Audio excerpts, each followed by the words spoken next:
Welcome back to another episode of our Indianapolis Healthplex podcast. As always, here with the wonderful Mr. Chris, and then a special guest today.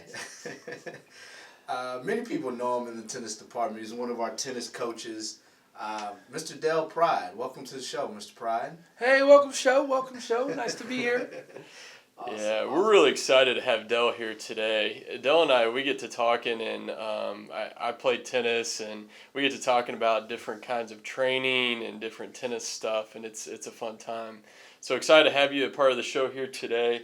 Why don't we just go ahead and start with just telling us a little bit about how you got started into tennis and just your experiences and a little bit about you. All right.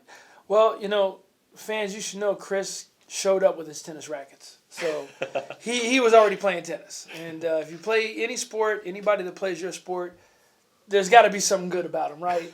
So there's something definitely good about Chris. And, I just haven't been able to bring Randall out there with a racket yet. But it's going to happen, right, Randall? It's coming. It's going to happen, okay. To everybody out there in the listening world, my name is Del Pride. Del just like Dell Computers. Pride just like Charlie Pride, my singing cousin. A lot of people make jokes about that. They say, when they see my jacket, Coach Pride, they say, "What, are you just proud of coaching?" And, some stuff like that happens. But I love it, and I'm really excited about coaching. I started playing tennis when I was really young. My mom got me out there. I played every sport. I was a kid that played a lot of sports. And I still think kids should play as many sports as possible and just have fun. Just play. Go play on the monkey bars. Go play, out there on the slip and slides. Have a good time because you're going to develop your body that way. Tennis can be a one-level, one-sided type of a sport. So when it comes to children and development, I say, hey, the more the merrier. Let's do it all. I didn't take tennis seriously until, I got injured playing a little football when I was in high school. So I was 15 when I finally started really taking it serious. And I was blessed to have a great instructor. We're in Indianapolis. Shouts out to Galen Scott, my first and series coach, who was at Anderson University for many, many years and basically is responsible for teaching my foundation of tennis. And also shouts out to my boy Chad Stanley, who got to hang out with me on the tour a little bit. And he is also from Anderson. And I'll tell anybody I was the Anderson Indian mascot. In 1988. You heard it here. You heard it here. If you like Anderson Indian tennis, you know about the wigwam, baby. Then yes, that was me. If that can be considered a sport, I don't know. I was jumping up in the air, swinging a tomahawk, getting crazy. Yeah. All right, but that's pretty much me, tennis guy from Anderson. Yeah, that's awesome. I want to dive deep today into just your coaching style a little bit. You mentioned having fun. And making sure that, people, whether you're working with someone young or old, that they're having fun when they're playing tennis. But that form and technique are important, especially as we develop in our game. Talk a little bit about that to me, about some of the younger people that you coach and some of your training style with some of the younger population. All right, yeah. Well, I'm really excited. All the time I'm excited, but it is a real pleasure that I've had an opportunity to work with so many levels of tennis. We're talking from a 3-year-old, and you think a 3-year-old can't take a tennis lesson, but a 3-year-old can start tennis in their own way. We're talking, I've umpired and been on court for matches for guys that are playing for gold balls at 85 and over division. So I've seen it all.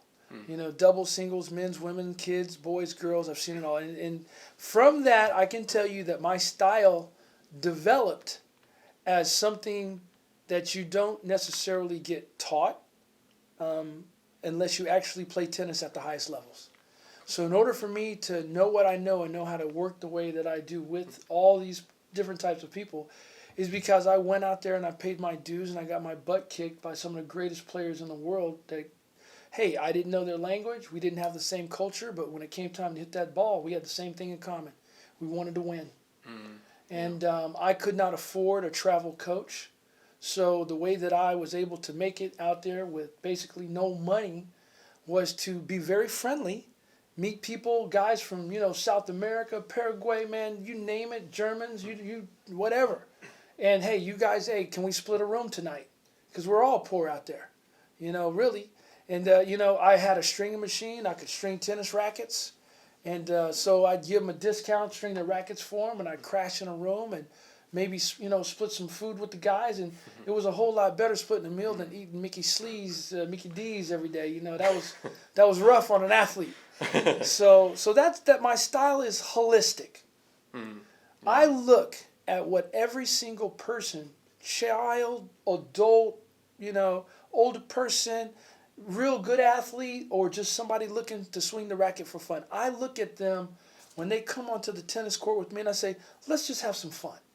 And I watch intensely. What are they doing? When I throw a ball in the middle of their body, are they stepping to their left to get a forehand? Are they stepping to their right to get a forehand? When they do hit a ball, where are they hitting that ball? Is it going across their body? Is it going down the line? I give them very nothing instruction. And I just make it giggles and fun. But in about 10 minutes, I know everything about anybody's natural tendency to hit a tennis ball. Because for money, the difference in me eating McDonald's or sleeping in my car or getting paid and having a nice hotel room, I had to figure out what that other guy was going to do to me, and I had 10 minutes to do it on the warm-up. So I got very, very good at it. So instead of using it to defeat people, I learned how to use that to see what I could develop. So, Chris, we get out there to a couple balls, and I see that every single ball is a forehand. Even though I'm kind of hitting in the middle of your body, I know you're a forehand player. If you liked your backhand, you'd be moving that way for it. After we hit a few balls, if I notice every single forehand you hit comes across to my forehand, I know you're a cross-court player. That means you like early contact. So I know not only are you right-handed and preferring forehand, I know you like early contact. That means a cross-court forehand. That means in a match, if I pressure you, you're going to hit that forehand cross-court. The more time I steal from you, the more things go bad for you. That's where the shot's going to go, and you're good at it. So instead of being worried about trying to stop you from doing what you want to do, it's better for me to put it there, know what you're going to do, and be ready for the next shot. And to play to your strengths. And to play to my strength. So I get to, use it as a weapon, but I get to use it to develop players. Right. Why waste a bunch of time trying to help a kid hit a backhand when I know they can have a great experience playing more forehands? So once I holistically check you out, you're going to learn how to stand, move, and play in a way that you get more forehands. That means you're going to like tennis more because you're doing what you like more. You're going to be more successful at it because you're doing something you're more successful at. Hence, the whole concept of tennis is now a good thing.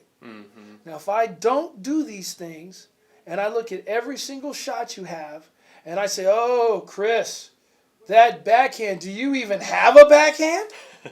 Look, you better hit me some backhands. Can you hit it over here, Chris? Can you hit it? Coach, I can't even hit this thing. Yeah. Where are you going to leave? You're going to leave feeling like you're not good at something. Instead of leaving like, I'm good at something, and Coach showed me that I'm good at, and he even showed me where I like to do it, and then we just did that for like 30 minutes, and I was great at it. First time I didn't know I was good at tennis. I love tennis. That's what we have to do. Yeah. That's what I do, and I can do it for a 3-year-old girl or an 85-year-old man, anything in between. Yeah. That's about form. Now, we can always get better.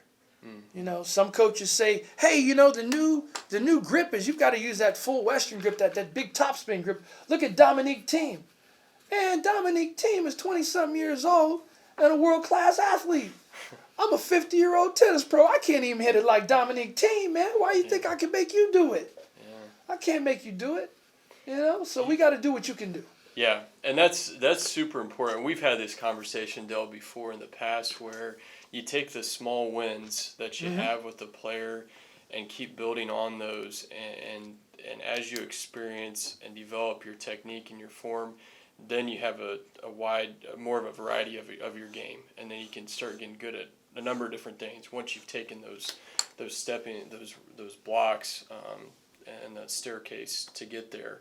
Talk a little bit about, and this is interesting to me as a former tennis player, and then watching you and talking to you about it, about functional movement and how exercise and how footwork And those kinds of things play such a factor Yes.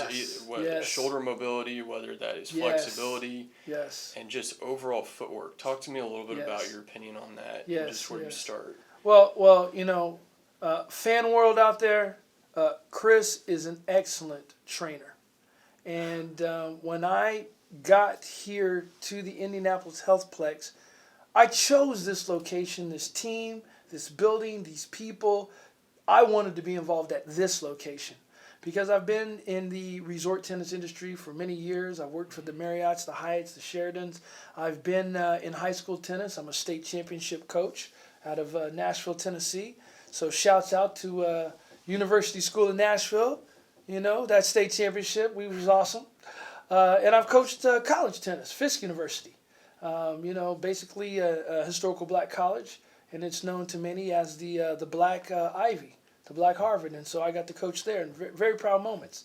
But none of those opportunities gave me the access to a training facility like the one we have here at the Indianapolis Healthplex. And I definitely did not have a team at any of those opportunities of trainers to this level, to the education that you have on training and the details of not just the physicality of it, but the mental part of it, just basically balance and things that happen naturally, and flexibility, which is so huge for recovery. Bottom line, if you cannot get to the ball, you cannot hit the ball. So if I've got students that look great when they're standing there and the ball comes, they're going to lose their matches because they can't get to the ball. Can they stop and recover and get to the next ball? So there is no getting better at tennis without getting better at being an overall physical specimen, period.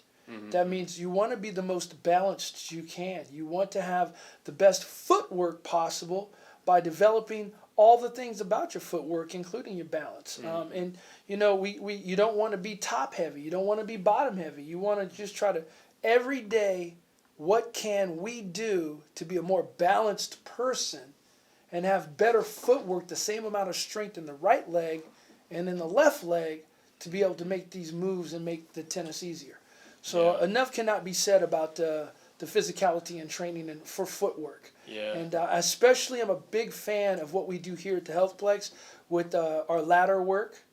The basic introduction, Chris, when you introduced me to myself as an athlete, and I got to look at through the testing that we do here, my own ability to have balance and flexibility, I was blown away at the difference between the flexibility in my right shoulder versus the flexibility in my left. And I did have an injury many, many years ago when I was in my 20s trying to play for a little money.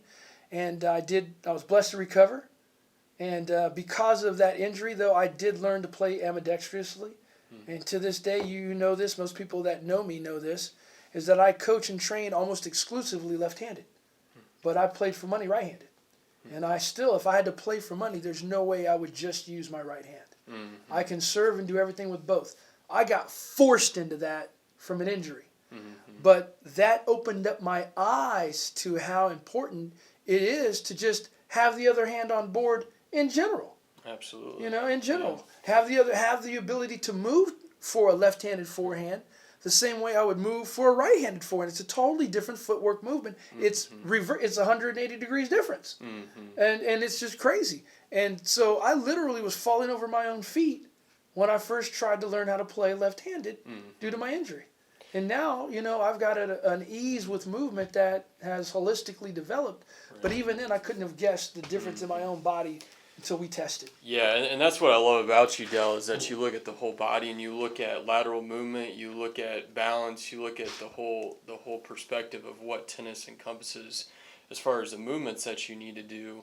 And that's why we have such long-winded conversations, because we believe in it and we have so much respect for each other in those areas. Now, how long is this going, man? We're going to talk for 5 hours. We'll keep it brief. We'll keep it brief today. With just listening world, we could do this all we day, could do it all day. Yeah, yes. That's right. But you nailed it as far as just even someone who, you think about even professional tennis players who, you could be a really good tennis player, or even if you're in high school, college tennis player, but if in the off season or if you're not doing something to supplement your tennis game, whether that be you're working on endurance, you're working on flexibility, there's a second component to that I think, at least from my observation, just talking to different tennis players, that keeps you proactive from staying healthy and not becoming injured. Yes. And there's a lot to be said with that. Yes.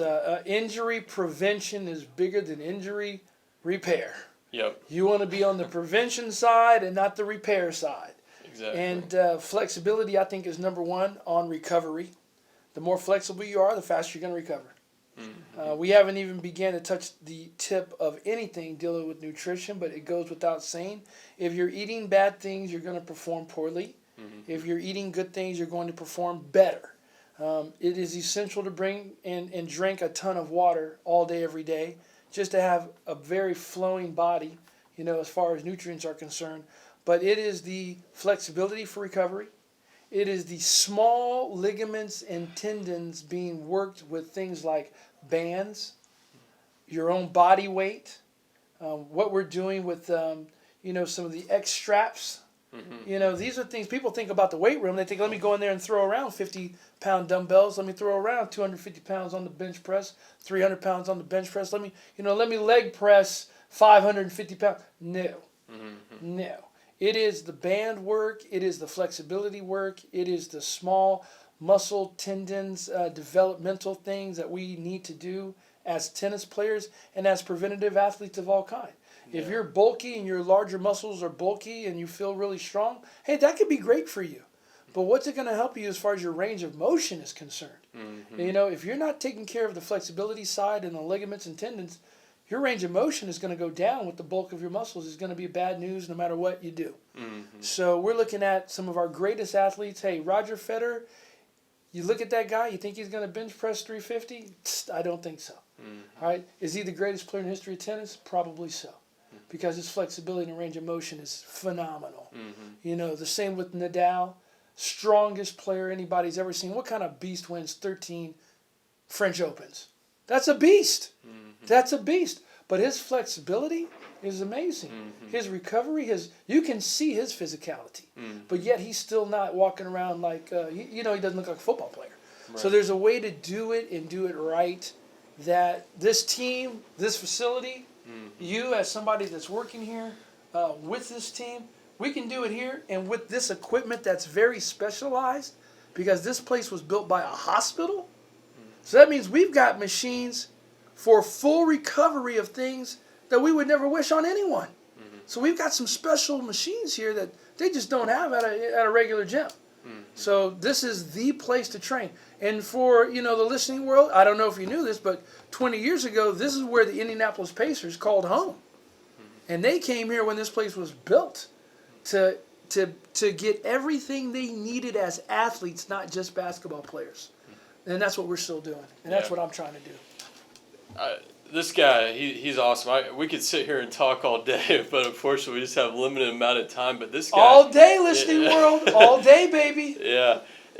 I got to put in a great plug for Dell because I've seen him work with people young and older, and I've heard good things, have seen it myself. A lot of my clients work with him and vice versa, and we have a tremendous amount of respect for each other, I know. What are ways that people can get connected to you, Dell?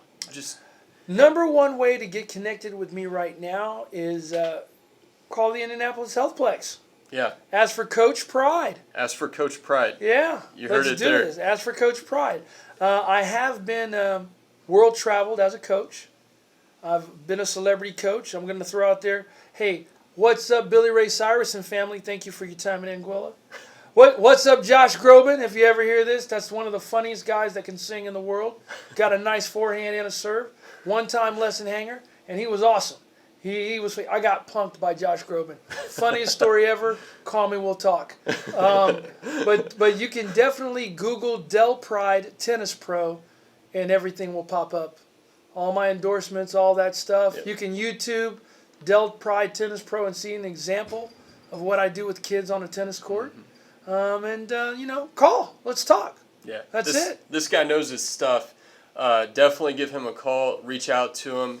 Get connected to Dell if you're interested in tennis. Even if you're a beginner, wanting to get back into it, if you played 20 years ago, wanting to get back into tennis, definitely get connected with Dell. Thanks for joining me today, Dale. Hey, Great stuff. Thank you. Shouts out to Tennessee State University, my alma mater. Shouts out to Kappa Alpha Psi Fraternity Incorporated, and my long but not forgotten frat brother, Arthur Ashe. Love ya.